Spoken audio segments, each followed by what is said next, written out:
की आत्मा यहाँ आ गई।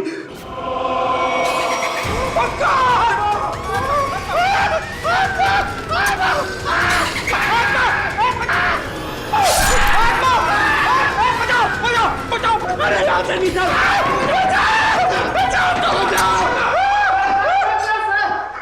मैंने तो पहले ही कहा था सर, ये फुटेज कमजोर दिल वालों के लिए नहीं है। नहीं है। अरे आपको क्या इतनी सी फुटेज मिली थी?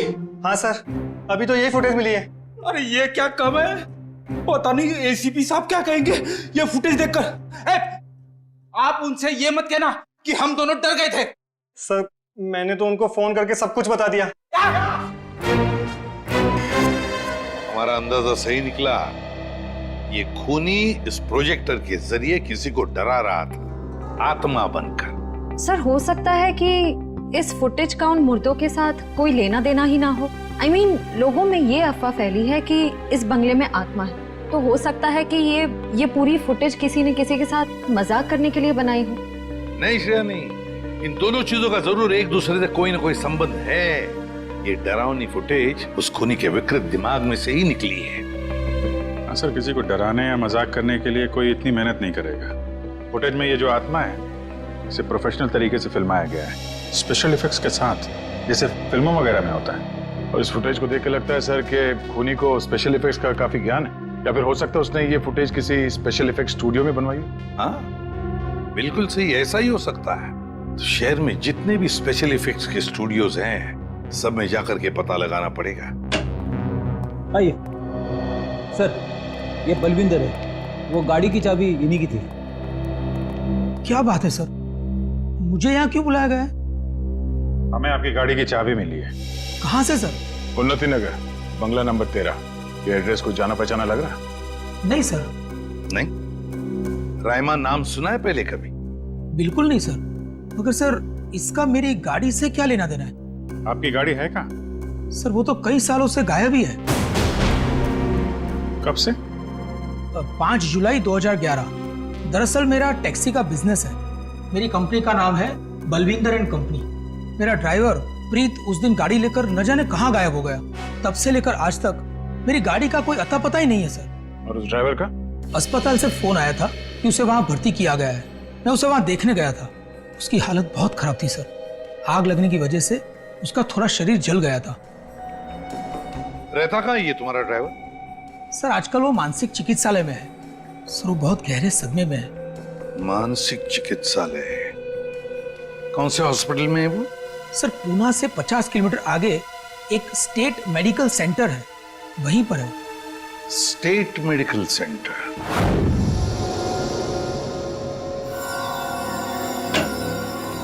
हाँ तारिका जी, कुछ बात बनी? सर चेक कर रहे हैं ना, कुछ ना कुछ तो पता चल ही जाएगा। भाई साहब, मैं दिखाई नहीं दिया आपको? दिखाई? अरे सर आप तो सपने में भी दिखाई देते हैं। हाँ सर, आज सुबह ही सपना देख रहा था। जैसे ही मैं फॉरेंसिक लैब में आता हूँ, आप इस केस के बारे में कुछ ऐसी बातें बताते कि शाम तक खूनी पकड़ा गया। अभिजीत, तुमने सपना देखा? जी सर। और सपने में मुझे देखा? जी सर। तुमने सपने में तारिका जी को देखा होगा। जी सर। हाँ? नहीं सॉरी सर, क्या क्या कह रहे हैं सर आप भी? तो बताइए डॉक्टर साहब, इन कंकालों ने अपनी आप बीती बताई? हाँ, थोड़ी बहुत बातें पता चली है। सबसे खास बात ये कि ये कंकाल वक्त के साथ कंकाल नहीं बने। खूनी ने इन्हें मारने के बाद तुरंत इन्हें कंकालों में बदल दिया है। मतलब खूनी ने इनकी खाल को एसिड से जला दिया है। माय गॉड, इतनी बेरहमी से मौत हुई है इनकी। और ये जो कंकाल है ना, ये कंकाल एक आदमी का है। इसकी उम्र 30 से 35 साल है और इसकी लंबाई लगभग 6 फीट के आसपास है। और ये जो हाथ पे उंगलियों में आपने निशान लगा रखा है, ये क्या है? हाँ, दरअसल इसकी उंगलियों में, इसकी कलाई पे मुझे बहुत कुछ टूट फूट दिखाई दी। मतलब ये आदमी अपने हाथों का बहुत ज्यादा इस्तेमाल करता हो। शायद ये किसी ऐसे प्रोफेशन में होगा जहाँ हाथों का काफी इस्तेमाल होता है, या तो कोई मजदूर या फिर कोई आर्टिस्ट। और ये दूसरा कंकाल लड़की का, उसे क्या पता चला? दया, इस लड़की की उम्र लगभग 30 साल। इसकी लंबाई 5 फीट 4-5 इंच है, बस इससे ज्यादा कुछ पता नहीं चल पाया। और ये जो ड्रेस पे खून लगा है, इसका क्या? टेस्ट करने से पता चला कि ये खून नहीं है, लमाइन रेड नाम का केमिकल है। जिसका इस्तेमाल ज़्यादातर फिल्म, टीवी सीरियल्स और नाटकों में किया जाता है, नकली खून दिखाने के लिए। तो इसका मतलब किसी ने पूरी तैयारी कर रखी थी ये बंगला नंबर 13 में किसी को डराने की। पकड़ा जाएगा। वो खूनी भी है और वो डराने वाला भी है। अगर दोनों अलग अलग है तो। डॉक्टर साहब, कितना टाइम लगेगा ये पता करने के लिए कि कंकाल कितना पुराना है? थोड़ा वक्त लगेगा दया, तुम तो जानते हो कार्बन डेटिंग में थोड़ा वक्त लगता है।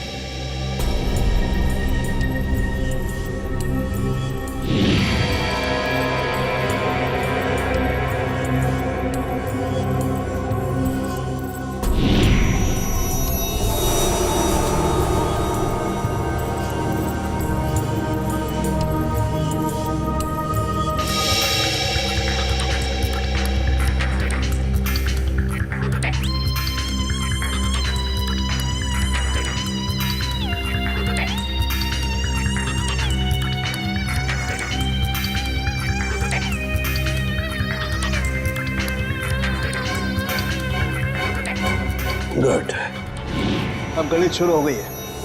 अब पता लग जाएगा दरअसल इन लोगों की मौत कब हुई थी। सर, मुझे लगता है इन दोनों को एक साथ ही मारा होगा।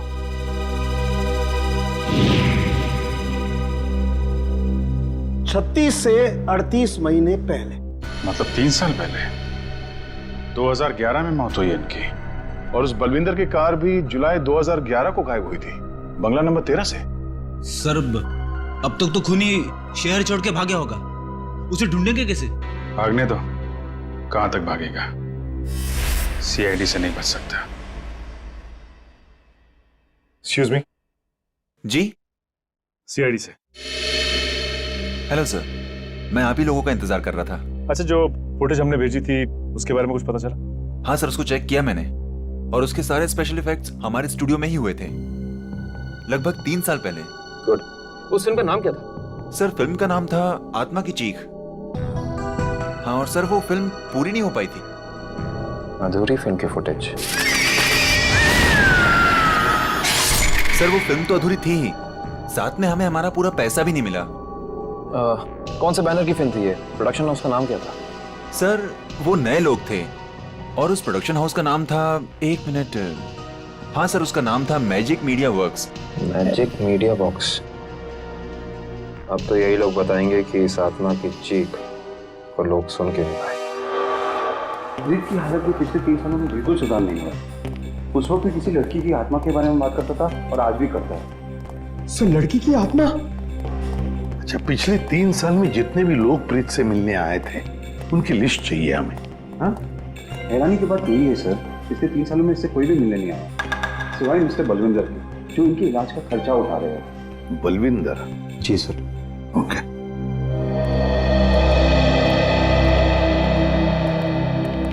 प्रीत, ये सीआईडी ऑफिसर्स है, ये तुमसे कुछ बात करना चाहते हैं। सीआईडी? ये सीआईडी क्या होता है? सीआईडी का मतलब है दोस्त। और प्रीत, दोस्त किसे कहते हैं? जो अपना सुख दुख दूसरे दोस्त के साथ बांटता है ना? और हम सब तुम्हारे दोस्त हैं, तो अब तुम हमसे तुम्हारे सुख दुख बांटोगे ना? ठीक है दोस्त। देखो प्रीत, अब मैं तुमसे कुछ कहूंगा, कुछ पूछूंगा, इन सब चीजों का बड़े शांत दिमाग से मुझे जवाब देना। याद करो, जुलाई महीना 2011, तुम उस रात बंगला नंबर 13 में गए थे 2 लोगों को लेकर। हाँ, 2011, बंगला नंबर 13। बंगला नंबर 13, क्या हुआ था वहां पर? तुम लोग मेरे दोस्त नहीं हो, तुम लोग मेरे दोस्त नहीं हो। राइमा ने भेजा है ना तुम लोग को मुझे मारने के लिए? राइमा ने भेजा है ना? नहीं, राइमा ने नहीं भेजा है। हम लोग दोस्त हैं तुम्हारे। हाँ, पक्का? बिल्कुल पक्का, राइमा ने नहीं भेजा है हमें। अब बताओ, क्या हुआ था उस रात उस बंगले में? है? बंगला नंबर 13। एक आदमी और औरत ने पैसे दिए थे मुझे उन्हें वहां ले जाने के लिए। ये क्या? राइमा चीख रही है, राइमा चीख रही है, मुझे मार देगी, मुझसे बदला लेना चाहती है। राइमा तुम्हारे पीछे है। ये बात करने की स्थिति में नहीं है अभी। आई एम सॉरी डॉक्टर साहब, 2 मिनट और। सॉरी, मैं आपके केस के लिए मैं अपने पेशेंट की जान खतरे में नहीं डाल सकता। Please cooperate. ठीक है, मुझे मार देगी, मुझसे बदला लेना चाहती है। अभिजीत, एक बात तो पक्की है कि उस रात प्रीत बंगला नंबर 13 में एक आदमी और एक औरत को लेकर गया था, और हमें जो कंकाल मिले हो शायद उसी आदमी और उस औरत के हो। हाँ सर, ये आत्मा वाला ड्रामा करके उनको डराया, मार डाला, फिर सर अलग कर दिया ताकि पहचान ना हो सके। सर ये प्रीत बार बार राइमा आ रही है ऐसा क्यों बोल रहा? कहीं राइमा जिंदा तो नहीं? इस बात का तो पता लगाना ही पड़ेगा कि प्रीत की बातों में कितनी सच्चाई है और कितना भ्रम। लेकिन एक बात तो पक्की है, इस रायमा का इस केस के साथ कोई ना कोई संबंध जरूर है। इस रायमा की कुंडली निकालो। रायमा,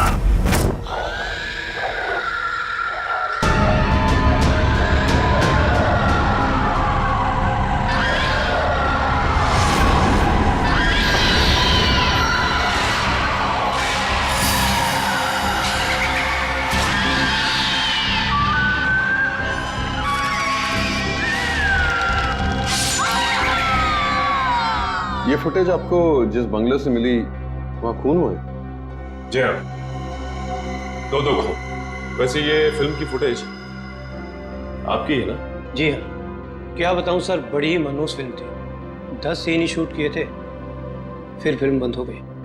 और बंद होने के बाद इस फिल्म के सारे राइट्स मैजिक मीडिया बॉक्स के पास आ गए, if I am not wrong, है ना मिस्टर आलोक? अब इस तरह के फुटेज तो हमारे पास काफी पड़े रहते हैं, अब पता नहीं ये फुटेज उसके हाथ कैसे लग गए। मतलब आप भी मानते हैं कि ये फुटेज गलत हाथों में लग गए, जिसका उसने गलत फायदा उठाया और दो खून किए? शायद कोई बाहर वाला हो। लेकिन आपको ऐसा नहीं लगता कि कोई अंदर वाला भी हो सकता है? क्योंकि ऐसा काम करने के लिए अंदर वाले के लिए कोई आसानी ज्यादा होती है। वैसे इस फिल्म पे आप लोग क्या क्या काम कर रहे थे? सुनील राइटर था, आलोक डायरेक्टर और मृणाल कॉस्ट्यूम डिजाइनर। और आप प्रोड्यूसर, राइट? जी। आप में से कोई राइमा को जानता है? राइमा हमारे फिल्म की हीरोइन थी। सर, आप कैसे जानते हैं राइमा के बारे में? आप एक काम कीजिए मिस्टर आलोक, आप अपनी फिल्म की हीरोइन राइमा को यहाँ बुला लीजिए। वो एक्चुअली कई साल पहले राइमा एक हादसे में आग में जलकर मर गई। मर गई? अच्छा, राइमा की कोई तस्वीर या फोटो? मृणाल, फोटो ले आओ। जी सर। एक मिनट, अभी आपने कहा कि वो जल के मर गई, लेकिन कैसे? अब ज्यादा कुछ तो पता नहीं है, क्योंकि उसके और हमारे बीच तनाव हो गया था। और वो क्यों? वो एक्चुअली हम राइमा को अपनी फिल्म में हीरोइन लेना चाह रहे थे, पर बाद में हमने अपना इरादा बदल लिया और स्मृति को हीरोइन ले लिया और राइमा हो गई साइड एक्ट्रेस। तुम मेरी जगह छिपकली को हीरोइन बनाना चाहते हो? तुम्हारा दिमाग खराब हो गया है? राइमा, तमीज से बात करो। मैंने तुमसे कहा ना, अगली फिल्म में तुम्हें हीरोइन बनाऊंगा। इस फिल्म के किरदार के लिए तुमसे बेहतर स्मृति। अच्छा, तो ये बात पहले क्यों नहीं सोची जब मुझे फाइनल किया था? ये फिल्म इंडस्ट्री है राइमा, यहाँ किसकी किस्मत कब यू टर्न मार जाए कोई नहीं कह सकता। ये फिल्म मेरी किस्मत में थी, मुझे मिल गई। इंतजार करो, सिर्फ इंतजार। एक दिन तुम्हारी जिंदगी ऐसी दिशा में चली जाएगी जिसका अंत गहरी खाई में होगा, समझे तुम? क्या तुम मुझे धमकी दे रही हो? धमकी ही समझ लेना। राइमा रुको, राइमा। सूरज गया था राइमा को मनाने के लिए, लेकिन कोई फायदा नहीं। एक हफ्ते बाद खबर आई कि एमजे स्टूडियो में आग लगी है और राइमा की मौत हो गई। मुझे अफसोस है, अगर राइमा हमारी फिल्म की हीरोइन होती तो शायद ये दुर्घटना ना होती और आज वो जिंदा होती। आलोक जी, आप एक काम कीजिए, आप अपनी फिल्म की नई हीरोइन स्मृति, उनको यहाँ बुलाइए। मैंने उसे कॉल किया था, उसका फोन लगा नहीं, और आर्ट डायरेक्टर विराज का भी वो फोन डेट बता रहा था। विराज और स्मृति से मिलना पड़ेगा। सर, ये रहे फोटो। ये है राइमा। राइमा ने स्मृति को धमकी दी, उसके बाद राइमा खुद मारी गई। तो फिर ये खून कर कौन रहा है? इसका जवाब तो अब विराज और स्मृति से मिलकर ही पता चलेगा।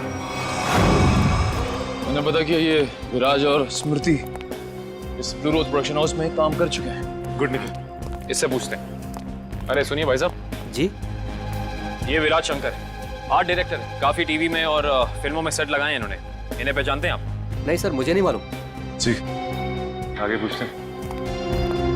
एक्सक्यूज मी, हम लोग सीआईडी से।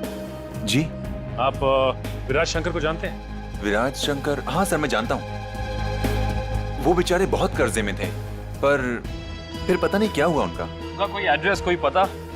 सर, इस बारे में कुछ ज्यादा तो पता नहीं है, लेकिन उनका ऑफिस कहीं अंधेरी में है। अच्छा, ये फोटो को ध्यान से देखिए। स्मृति, ये फिल्मों में काम करती है, पहचानते हैं आप इन्हें? जी हाँ, इनकी बंद फिल्म के बाद इनको कोई प्रोड्यूसर फिर से रिलॉन्च करना चाहते थे, लेकिन सर ये पता नहीं क्यों बदकिस्मती से ये 2011 में अमेरिका चली गई और उसके बाद फिर लौट के आए हैं। ये स्मृति का कोई अता पता जहाँ हम उनसे मिल सकते हैं? हमें तो नहीं पता, पर उस एजेंसी पर उसका पुराना एड्रेस होगा जहाँ पर उन्होंने चमकार वॉशिंग पाउडर का विज्ञापन किया था। ठीक, थैंक यू। ज्यादा एजेंसी से स्मृति के घर का पता निकलवाते हैं।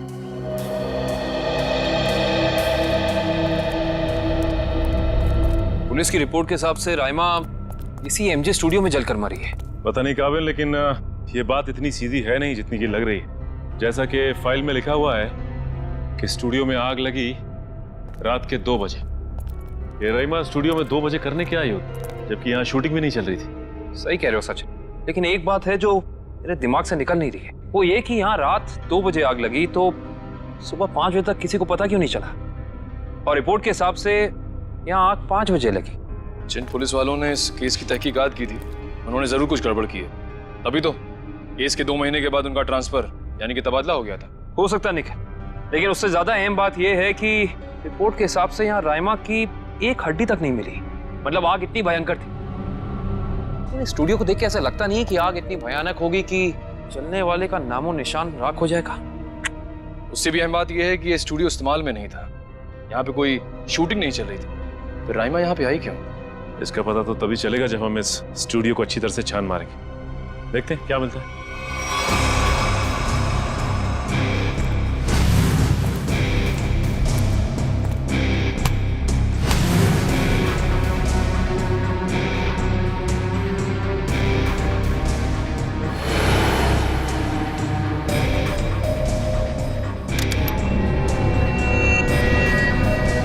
ये देखो, जली हुई गन।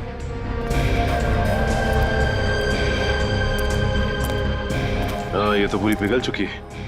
पुलिस वालों ने लगता है अपना काम ठीक से किया नहीं, देखा नहीं इसे पहले। भी हो सकता है कि राइमा ये गन किसी को मारने के मकसद से लाई हो, या फिर हो सकता है कि कोई राइमा को मारने के लिए लाया हो। ये भी पॉसिबिलिटी है। जरूर कुछ है यहाँ, देखते हैं और क्या मिलता है।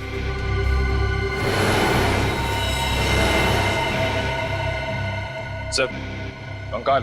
1 मिनट, देखिए जरा संभाल संभाल। करण, शीट ला।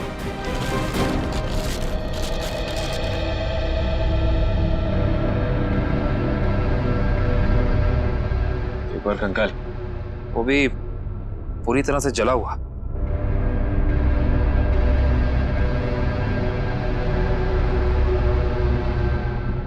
बॉस, इसकी पेल्विक गर्डल से पता लगता है कि ये कंकाल किसी लड़की का है। सर, कहीं ये कंकाल राइमा का तो नहीं है?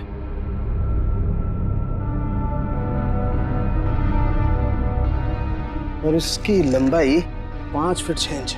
और राइमा की लंबाई 5 फुट 3 इंच। इससे साफ पता चलता है कि ये कंकाल राइमा का नहीं बल्कि किसी और का है। केस सुलझने की बजाय और उलझता चला जा रहा है। एक बात और, हम लोगों को यहाँ जली हुई गन जरूर मिली है, लेकिन इस लड़की की मौत गोली लगने की वजह से नहीं, इस लड़की की मौत जलने की वजह से ही हुई है। देखो, ढूंढो और कुछ मिलता है क्या।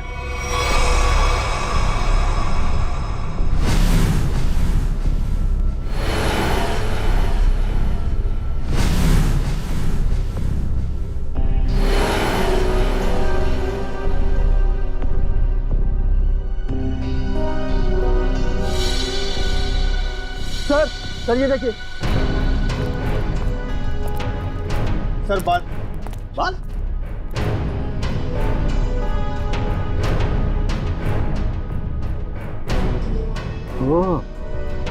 सर, ये तो इसी लड़की का बाल लगता है। या तो मरने वाली का या फिर राइमा का। ये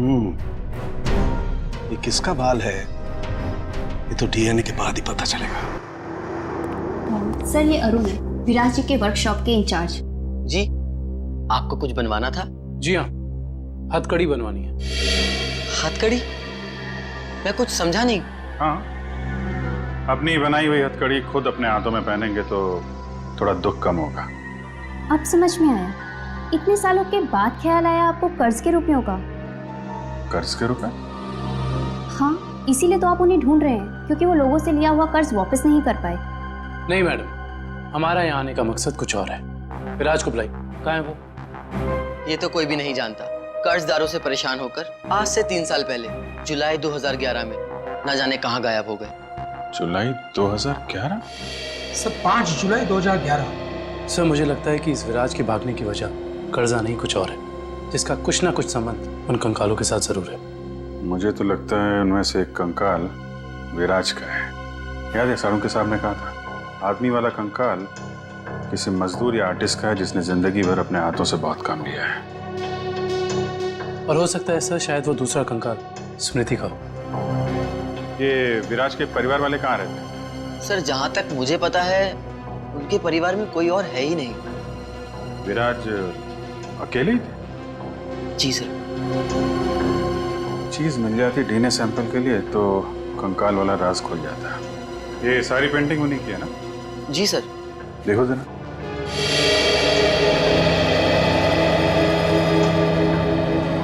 सर थंबप्रिंट ये विराज का है? जी हाँ सर, और ये थंबप्रिंट ही नहीं, ये पूरी पेंटिंग सर ने अपनी उंगलियों से बनाई है। Finger painting? इतना तो काफी है डीएनए टेस्टिंग के लिए। आप लोग? हम लोग सीआईडी से। अच्छा अच्छा, आइए आइए, आप ही ने फोन किया था ना? जी हाँ। दरअसल बात यह है कि हम स्मृति के बारे में आपसे कुछ पूछताछ करना चाहते हैं।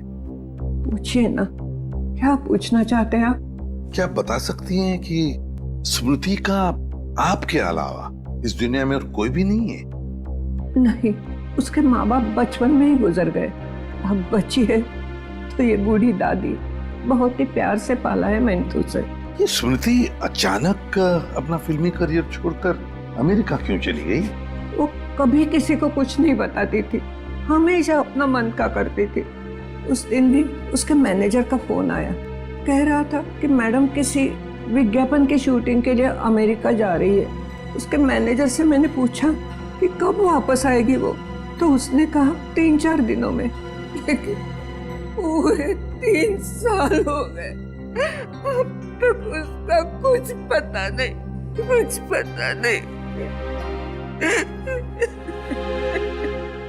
कब की बात है ये, कुछ याद है आपको? कैसे भूल सकती हूँ, 5 जुलाई 2011। सर वो कंकाल भी 3 साल पुराना है सर, कहीं वो? सर कम से कम इतना तो पता कर लो, मेरी बच्ची के साथ हुआ क्या? नहीं वो इस दुनिया में है भी या नहीं? जब तक इस राज का बोझ मेरे दिल पर रहेगा, मैं इतना चैन से जी पाऊंगी, न मर पाऊंगी। देखिए, मैं आपसे वादा करता हूं कि सच क्या है इसका हम पता लगा लेंगे। प्लीज आप अपना ख्याल रखिए, ठीक है?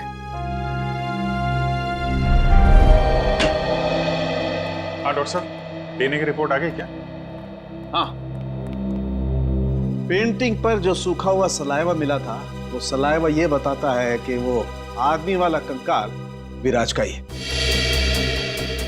और हमने स्मृति की दादी का भी डीएनए टेस्ट करवाया, जिससे पक्का हो गया कि बंगलो नंबर 13 में जो कंकाल मिला था वो स्मृति का है। इसका अंदाजा तो हमें हो ही गया था। अब इस केस में हमें आगे ले जाएगा ये तीसरा कंकाल जो एमजे स्टूडियो में जला हुआ मिला था। इस कंकाल से कुछ पता चला? हाँ, इस जली हुई लड़की का कंकाल विराज के कंकाल और स्मृति के कंकाल दोनों से ज्यादा पुराना है। और ऐसा लगता है कि इस लड़की को सिगरेट पीने और तंबाकू खाने की बुरी आदत थी, क्योंकि इसके जबड़ों से हमें तंबाकू के अंश मिले। और वो बाल इसी जली हुई लड़की के हैं? नहीं, वो बाल ना तो इस जली हुई लड़की का है, ना ही स्मृति का है। सर, कहीं ये बाल रायमा का तो नहीं है? सर इस केस की सुई घूम फिर के राइमा पर आकर अटक गई। पता लगाना पड़ेगा राइमा के साथ आखिर हुआ क्या था। जैसा कि आप देख रहे हैं, सीआईडी ने एक और खूनी को पकड़कर एक बार फिर साबित कर दिया है कि उनके नाक के नीचे से कोई भी मुजरिम बच के निकल नहीं सकता। इस बार पकड़ी गई है बंगलो नंबर 13 में हुए खून की हत्यारी राइमा। एक मिनट प्लीज प्लीज। सर क्या ये बात सच है कि आप एक बाल के जरिए राइमा तक पहुंच गए? देखिए, इस वक्त हम आपके सवालों का जवाब नहीं दे सकते। जल्दी जब हम प्रेस कॉन्फ्रेंस लेंगे तब आपको सब बता देंगे। ओके, ठीक है, चलिए हटिए, अब जाने दीजिए। चलो हटिए। राइमा जी, आपने उन मासूम लोगों को क्यों मारा? क्या वजह थी इसके पीछे? राइमा जी, राइमा जी, प्लीज पीछे हटिए, प्लीज। राइमा जी,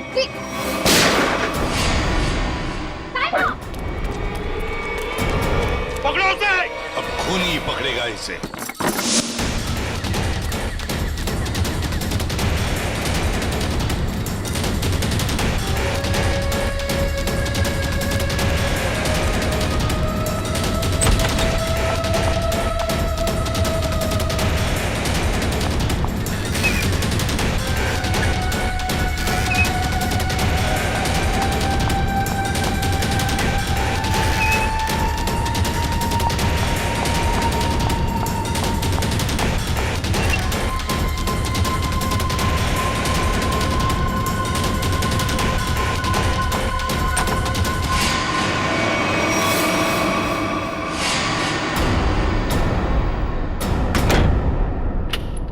बस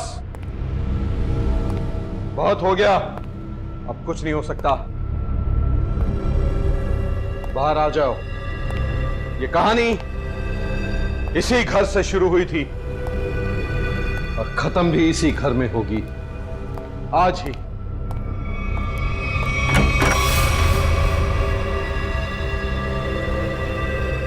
छुपने का कोई फायदा नहीं, बाहर आ जाओ। सुना तुमने?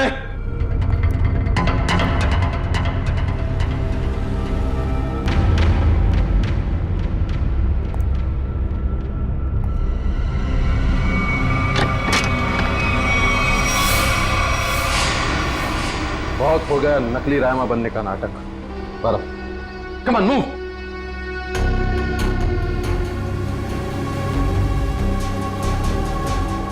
कौन हो तुम?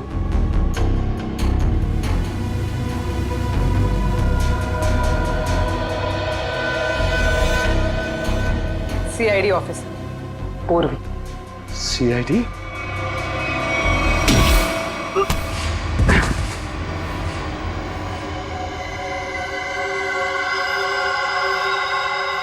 मैं और राइमा एक दूसरे से बहुत प्यार करते थे, इसलिए जब हीरोइन का रोल राइमा की जगह प्रीति को मिला तो तुम्हारे दोनों कानों से धुआं निकलने लगा है?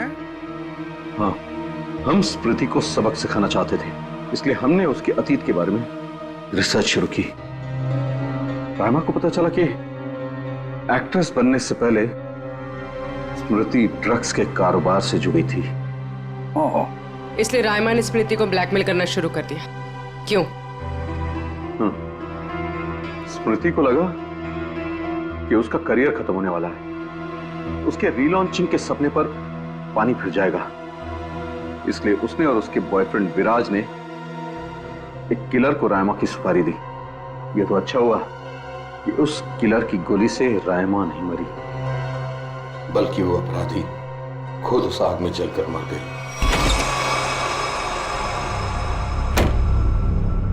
विराज, स्मृति, कहाँ हो तुम दोनों?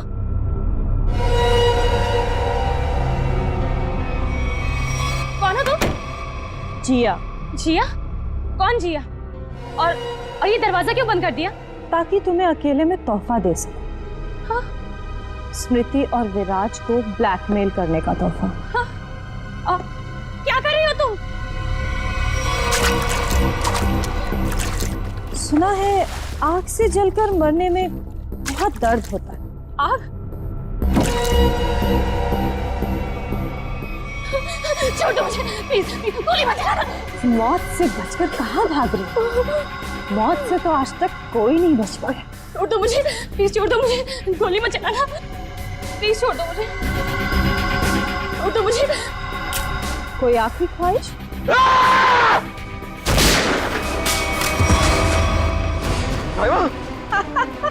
राइमा, मैं तुम्हें कुछ नहीं होने दूंगा। मैं तुमसे बहुत प्यार करता हूँ। मैं तुम्हें कुछ नहीं होने दूंगा राइमा। अब तुम दोनों को मुझसे कोई नहीं बचा सकता। सब फाइनल गुड बाय।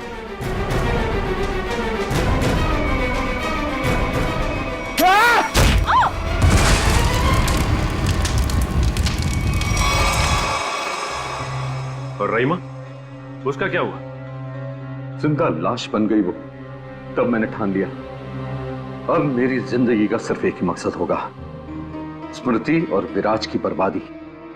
मैंने उन्हें यकीन दिला दिया कि रायमा जिंदा है, इसलिए वो लोग यहां आए, उस ड्राइवर को लेके जिसने एमजे स्टूडियो में आग लगाई थी।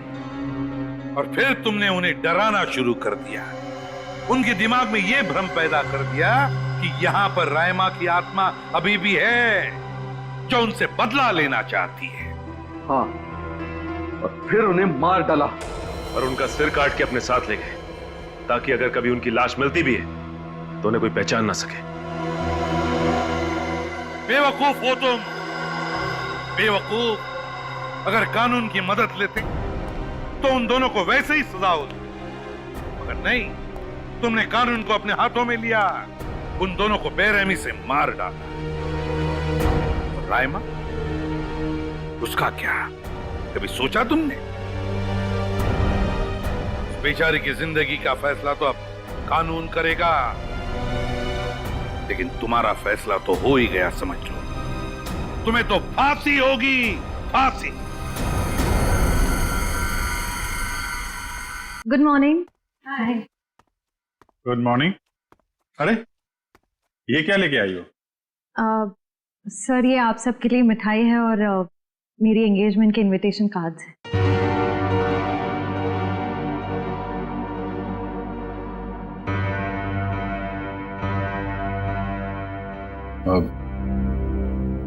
तारीख पक्की होगी? जी सर, 28 सितंबर। अच्छा। दो हफ्ते बाद ही है। काफी तैयारी करनी होगी आपको तो। सर, ज्यादा कुछ तैयारियां करनी नहीं, सिद्धार्थ को भी मेरी तरह एक छोटा सा ही फंक्शन चाहिए था। ये तो बहुत अच्छी बात है। Congratulation Shreya. Thank you sir. चलो मुंह मीठा कराओ। हाँ श्योर।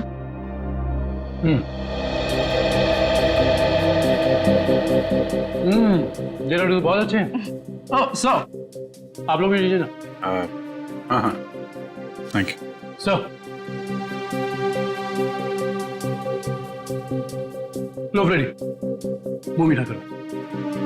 रहने तो मीठा खाने का मन नहीं है मेरा। अरे फ्रेडी, एक लड्डू से कुछ नहीं होगा, लो ना। Sir please. ये हुई ना बात पूर्वी। तुम भी लो श्रेया। नहीं सर, थैंक यू, लेकिन आप सबको जरूर आना है। ये भी कोई पूछने की बात है श्रेया? हम सब जरूर आएंगे, है ना सर?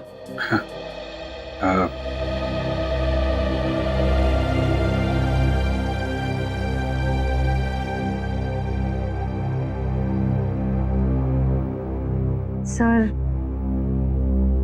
आप आएंगे ना?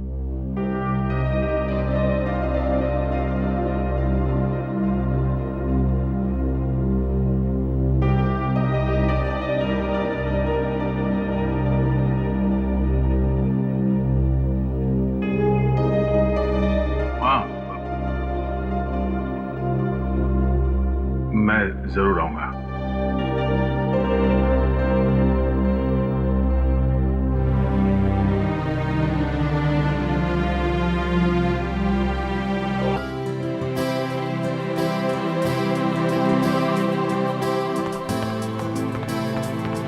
लीजिए पापा आपकी कॉफी। लाओ लाओ लाओ। बिल्कुल वैसी जैसे आपको पसंद है। गरम है आराम से।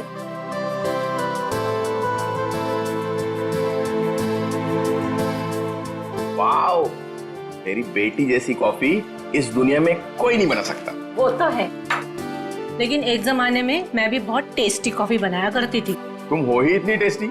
हाँ? मेरा मतलब है तुम आज भी उतनी टेस्टी कॉफी बनाती हो। आप भी ना बेटी के सामने कुछ भी बोल रहे हो। क्यों, क्या हुआ? श्रेया बेटा, तुम्हें कोई प्रॉब्लम है? नहीं पापा, मुझे कोई प्रॉब्लम नहीं है। ये देखो। ना ना ना ना, आप खाइए, मैं देखती हूँ।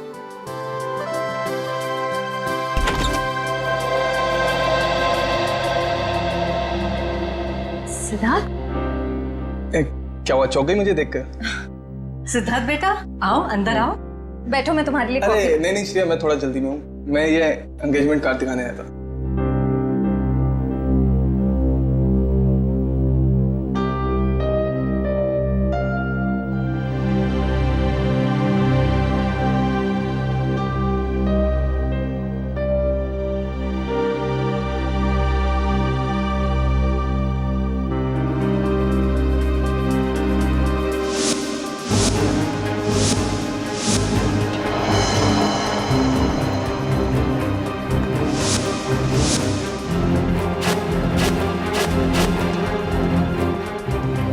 कैसा लगा डिजाइन?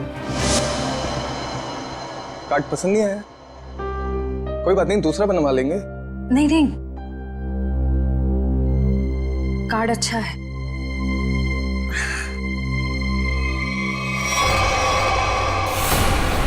चल चल चल चल चल चल चल चल, हम लोग इस बंगले में छुप जाते हैं। अरे इधर सभी नहीं, यहाँ पर।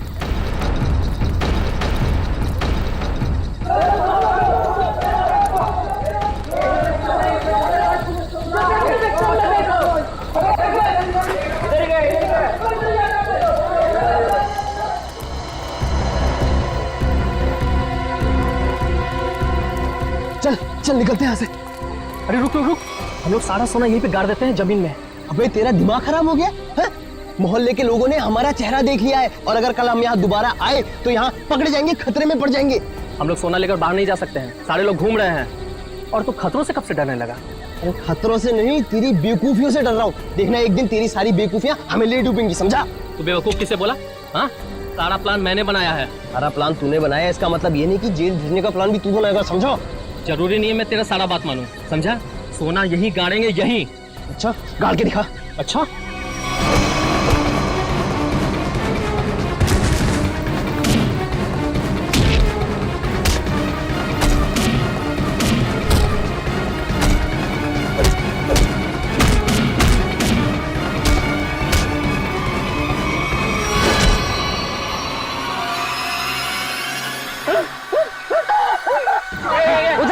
उधर से आवाज है।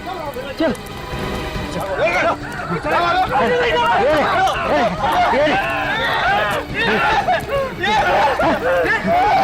अरे ये तो कंकाल है।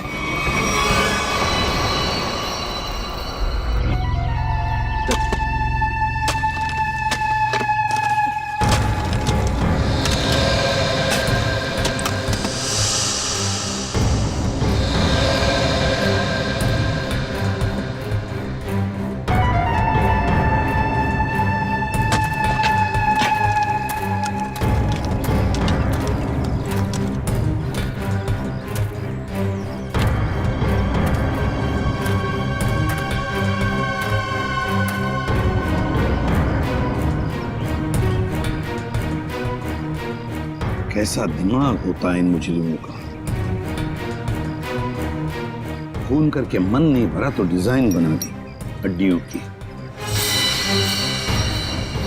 सचिन, तुम दोनों एक काम करो, घर के अंदर से अच्छी तरह से तलाशी ले, देखो कुछ ना कुछ मिलता है क्या। बॉस, ये देखो, उस सिर पे रहने ये डिजाइन हाथ और पैर की हड्डियों से बना। ये देखो, ये पैर की हड्डी और ये हाथ की हड्डी। टांगों की हड्डियां अलग अलग लोगों की है? हाँ तारिका, अलग अलग इंसानों की है। बस मुझे लगता है कम से कम 2 लोगों का तो खून हुआ है यहाँ पर।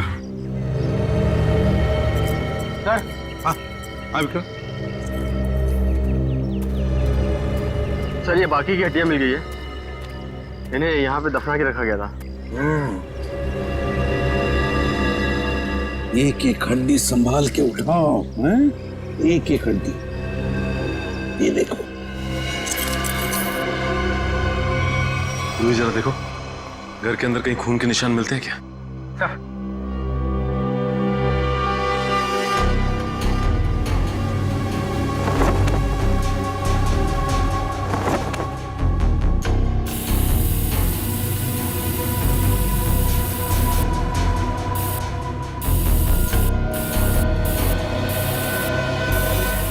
जी सर, गांव वालों का कहना है कि 1984 में इस घर के मालिक अपने पूरे परिवार के साथ ऑस्ट्रेलिया चले गए थे छुट्टी मनाने के लिए।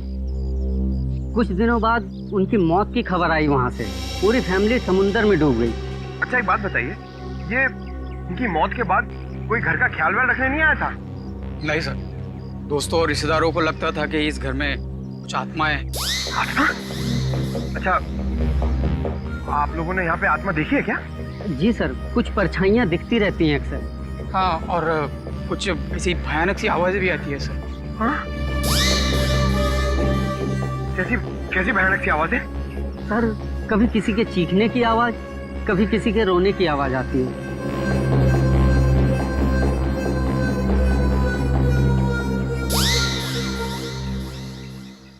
सणखे, इन सारी हड्डियों को देखकर लगता है कि खून एक आदमी का हुआ है और एक औरत का भी।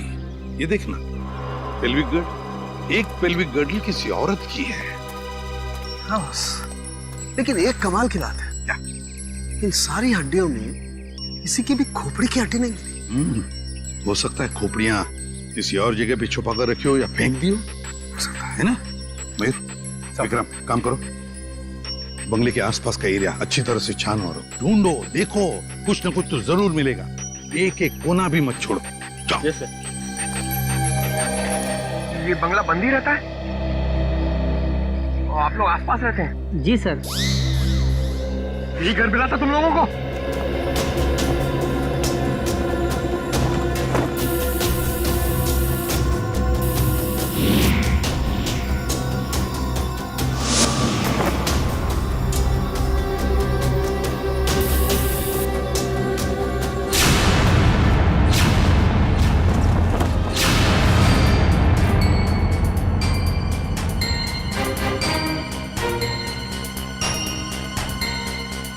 सूखा हुआ खून। सर, ये टेप रिकॉर्डर और ये प्रोजेक्टर मिला है। टेप रिकॉर्डर और प्रोजेक्टर और ये सूखा हुआ खून,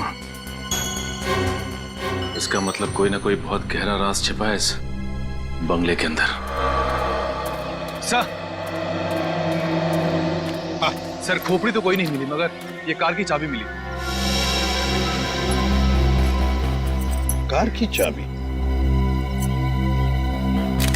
है ना, बड़ी अजीब बात। कार की चाबी है पर यहाँ पर कोई गाड़ी नहीं। एक आदमी एक औरत की हड्डियां हैं पर उनकी खोपड़ियां नहीं। फिर है क्या ये सारा चक्कर? और फिर किसने किया है ये?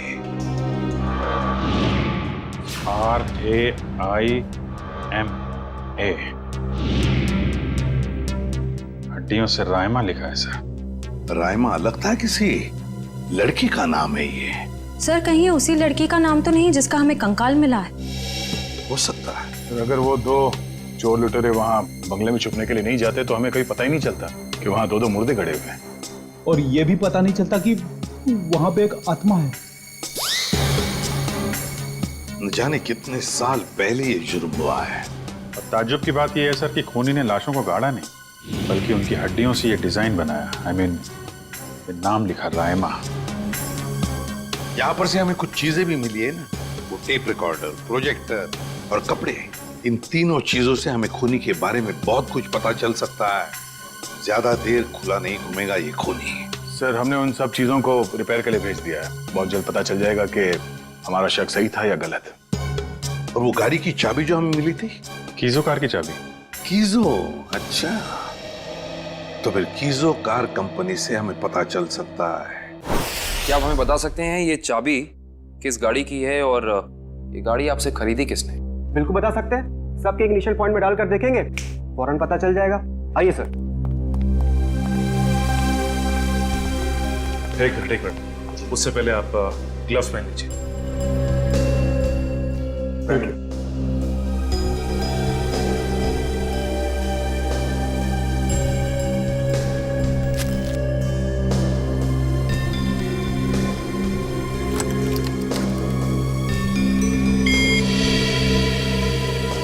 नहीं सर।